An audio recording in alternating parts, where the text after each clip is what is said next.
Have you been submitting endless applications to graduate roles and placement positions and not received any traction? I'm going to take you through the steps that I use to secure myself a 12-month placement working in London and give you the steps to succeed in securing yourself the position that you want.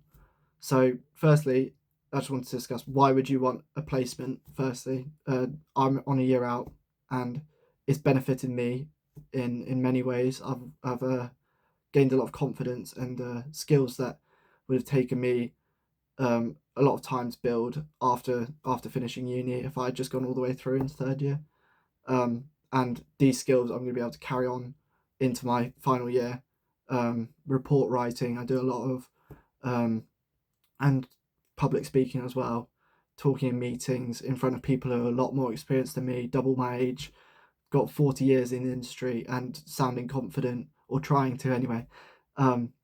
So just I was a bit skeptical about going on a year out, to be honest, but I applied for it and I haven't looked back really. It's been great for me, and that's why I would do at least a summer placement. If you're in second year, going into third year, just try and secure yourself. That's why it's important. So just moving on to my tips.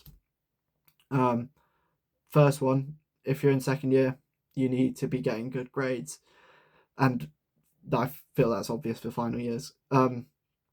So this benefited me because I worked quite hard in first year, not too hard. I enjoyed myself. But I got a 2-1. So and that speaks bounds about who you are when you go to apply for a job, because you can flaunt that. You don't want to be putting, oh, I got a third. I didn't pass first year, did I? Because while people say first year doesn't matter, and it doesn't in the grand scheme of your grade, it does for if you want placements, if you want grad roles afterwards. It's good to just be able to pitch yourself to these people, because you're going to be applying for these roles before you've secured your end of year grade. If we're talking about grad roles, you won't know what you're going to get in third year. When you're applying for grad roles, you're applying from September to March in your final year, so you don't have your final grade then. So at least you can kind of give them a good picture about who you are, how well you've done. Tip number 2: be enthusiastic. So I'm quite an enthusiastic person. I enjoy what I do. I'm doing construction management. I'm working in project management at the moment, construction project management in London, with a great company, Third London Wall, and it's really important to be able to talk about the topics and what the industry is, when you're applying for these roles. So just know current key topics, maybe read the news a little bit, kind of understand the industry, show that you enjoy learning about it. So on your cover letter, for example, you're going to be writing about a little bit about what you enjoy about construction. Sorry, not construction, but the topic that you're in, construction for me. So mine said something like, "Oh, my uncle." I think it said something like, "I did a placement when I was younger, 1 week, just a little bit of in year when I was 15 or so, and just I enjoyed that. I worked out while I was traveling in construction. I really enjoyed that. I enjoyed looking at the plans. I kind of got me excited about construction." And yeah, just show that you're interested in the topic, and that will really set you apart. And just a little key tip apart from that: show you've got initiative as well as your enthusiasm. So when I went to my interview, this is a good tip: bring some of your uni work printed off, so hard copies, so you can give them to your interviewer and show them what you've been doing and why you enjoy doing it, and obviously your best pieces of work. But yeah, and try and make it relevant to the position you're applying for, but show that's what you enjoyed. I enjoyed doing this essay. I enjoyed doing this bit of group work. I enjoyed doing this presentation, etc. So, tip number 3: attend career evenings, events, whatever your uni is putting on. They will be putting on a good bit. So, my uni, I'm quite lucky, quite fortunate. we have every week a beer and pizza night where the companies come in from wherever and advertise themselves to us and put positions up. They have a couple of people speaking at the front, and they tell us about the company, what projects they work on, what they do, and why we should join us. And basically, they're pitching themselves to us.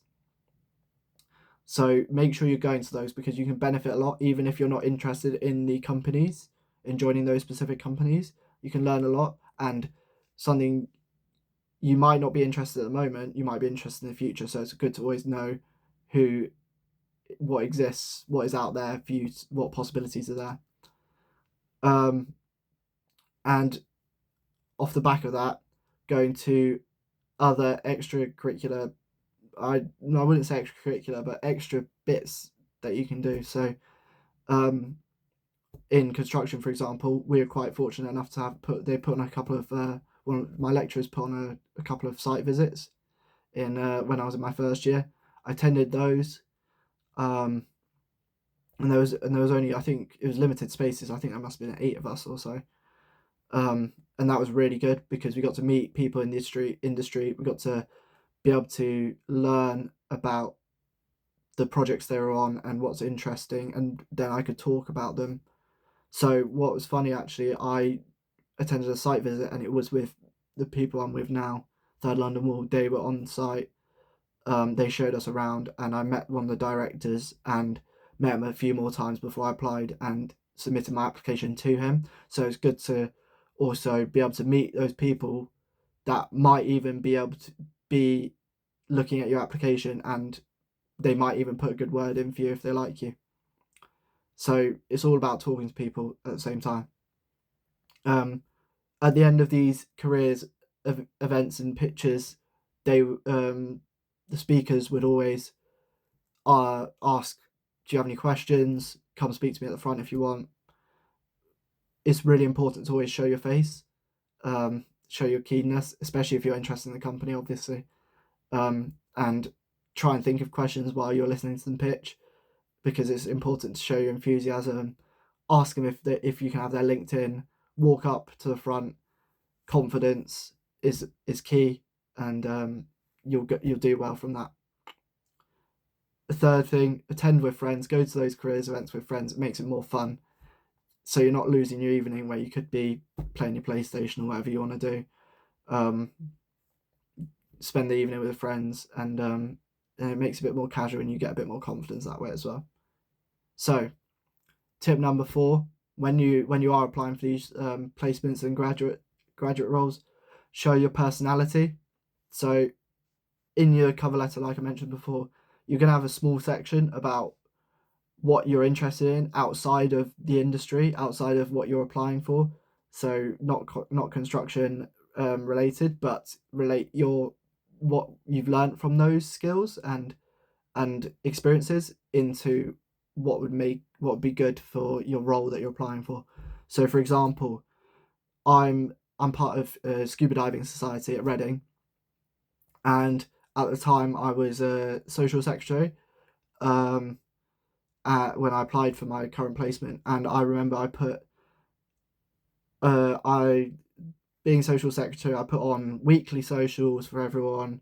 I catered to everyone's kind of interests and making sure everyone's enjoying these socials. I'm organised. I have to book it for a large group of people, usually about 30 people, 25 to 30 people weekly. Got to think of ideas, and time management, especially as I was applying for project management, and we're a very time driven firm. So I was making sure that I was relating that to who I was applying for, catering it to that, which is all what a cover letter is about. It's supposed to be personal to the business and to you. So that was a small paragraph at the bottom of my cover letter that got me my placement. And show your other interests, even if it's just a small sentence on it. They might that will show them that you're not just a robot. People don't want to be hiring robots. They want to be hiring good staff, but people that will fit into the company. and don't be worried about if you might not fit into their company. You might get rejected, but it's key that if you do show that personality side of you, you're going to be you're going to fit well into the company if they accept you. My fifth tip, which kind of leads on for the rejections, is apply in volume. Do not apply to one placement or one graduate scheme and expect to get a yes, especially with the amount of competition there is between the amount of people going to uni and going for similar positions all around the country, especially in somewhere like London where everyone's trying to work and get a job. It's important to not just pick one company and follow them and go all the way with them. I was quite fortunate, firstly because I'm in construction. I've already got quite a linear pathway. It's not like I've chosen a very vague and very vague course, and it's given me quite guidance and quite like a good trajectory of where I'm going. I'm not really recording that. And I know what I want, what I'm going to do, and there's not as much I've lost my train of thought. There's not as many people going into construction straight out of uni, so I've got a better chance. I appreciate that, but it is better to apply for a lot of different things and just get a job, because once you've got a job, even if you don't like it, you can be there for 1 or 2 years and apply for another one, and you've got a year's experience or 2 years experience. Sets you apart. And I think a lot of places, especially more corporate jobs, are very similar in what you do in the first couple of years, because you can't do really advanced parts of your job. You can only do basics, and all of those across most industries is going to be pretty similar. So you can get a couple of years experience. Worst comes to worst, you get a couple of years experience and move on. And you will gain experience from submitting applications. Your applications will get better the more you submit. So it's not about worrying about, oh, is this perfect? I haven't got my cover letter quite right. Oh, I shouldn't apply. Make sure you're just getting them out and just going for it. You've got to work extra hard. You've got to work harder than you think you do to set yourself above the rest and get the placement that you want. Of course, if there are a couple placements, couple roles that you really want, put extra effort into them. But for the vast majority, apply for the ones that you might not be overjoyed if you get, but then at least you have your safety net. Just in summary, I really, really recommend a year's placement. I've learnt a lot. It's going to do wonders for me when I'm in year 3, in final year, sorry. And it will hopefully just guarantee me a first is the dream. Tip number 1, get good grades, work hard at uni, do well. Tip number 2, be enthusiastic, show what you have interest around your subject. Number 3, attend your careers events. You're not gonna get these opportunities. You're not gonna get these job placements and positions if you do not show your interest and show your commitment to getting one. Show your personality, show you're not just a robot, and apply in volume. Don't restrict yourself and your chances. Thank you for watching. That's pretty much it. Cheers.